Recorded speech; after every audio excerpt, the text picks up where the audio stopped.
A kú dédé ìwòyí ẹ̀yin èèyàn mi. Mo kí wa nínú ilé. Ẹ káàárọ̀, ẹ káàsán, ẹ káalẹ́. Mo kí wa níbikíbi tí ẹ bá ti ń wò mí. Ẹ káàkiri àgbáńlá ayé.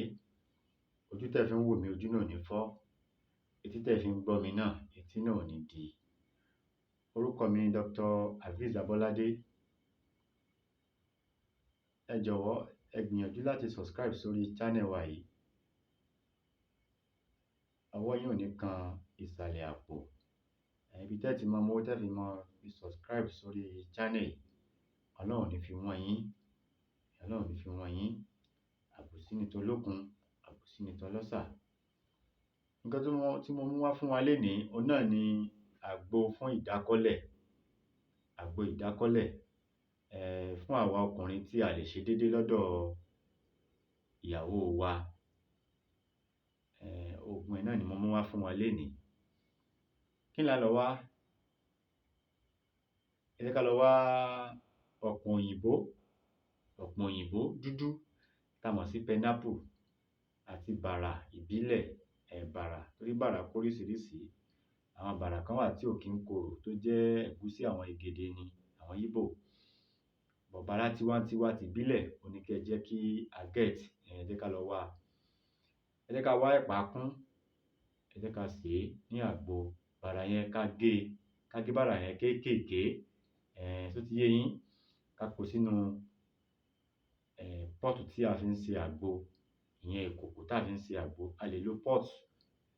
Ṣó ti yé yín? A lè lo pọ́ọ̀tù ìbílẹ̀, ìyẹn kòkò òòrù. A lè lo pọ́ọ̀tù ti ayé òde òní. Ṣó ti yé yín? Tí a bá ti wá ṣe àgbo yìí, omi lásán náà la fi sè é. Tó bá ti jiná, ẹ jẹ́ ká fi káún díẹ̀ sí i. Torí tí ò bá jiná, tá a bá fi káún sí i, àgbo yẹn máa ru paná. Ṣó ti yé yín? Bá ti wá ṣe báyẹn tán, ẹ jẹ́ ká máa lò ó lójoojúmọ́.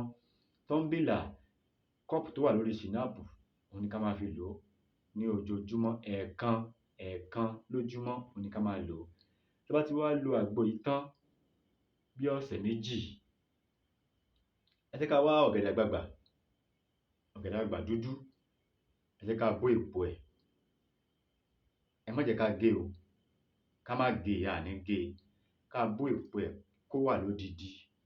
Ó lè jẹ́ méjì, ó lè jẹ́ mẹ́ta. Tí a bá mọ̀ pé a lè jẹ tán níjókòó ẹ̀kan, a mọ̀ pé a lè jẹ tán, òun ní kẹ́ jẹ́ kí a wá. Ẹ jẹ́ ká bomi sí i, ká sè é, ká fi oyin ògidì. Oyin ògidì yẹn kó jẹ́ bí síbí bí 9. Ṣó ti yé yín? Òun ní kẹ́ jẹ́ ká bù sí i. Tó bá jiná, ẹ jẹ́ ká jókòó tì ká jẹ. Bàbá, tá a bá jẹ tán, iṣẹ́ ti bẹ̀rẹ̀ nìyẹn o. Fún àwa ọkùnrin tá a lè ṣe déédéé tó jẹ́ pé ìṣẹ̀kan sùn lọ ni. Tó bá ti tó bí ìṣẹ́jú méjì, a ti da tẹnu ẹ̀ lẹ́lẹ̀. Tó wá yẹ kí kíní yìí gbéra padà, kò ní gbéra mọ́. Ẹlòmíì fọwọ́ gbéjó. Kódà ó sú ìyàwó ẹlòmíì gan. Ìyàwó ẹlòmíì nítorí nǹkan yìí, ó lọ ń yàn àlè ń ta. Tí ò dẹ̀ yẹ kí ó rí bẹ́ẹ̀. Tí ò yẹ kó rí bẹ́ẹ̀. Àwa la ti ìyàwó wa síta o. Ẹ jẹ́ ká gbìyànjú àgbo yìí. Àgbo tó dáa ni. Àgbo ìdákọ́lẹ̀ tó dáa ni. Ẹ jẹ́ ká gbìyànjú ẹ̀ wò. Ẹ jẹ́ ká gbìyànjú ẹ̀. Ọlọ́run á jẹ́ kó bá wa ní ara mu. Ẹ má gbàgbé láti subscribe sórí channel mi. Èmi ọmọ yín tí mo ń bọ́ sọ̀rọ̀ náà ni Dr. Hafiz Abolade. Ká fi lè pàdé o.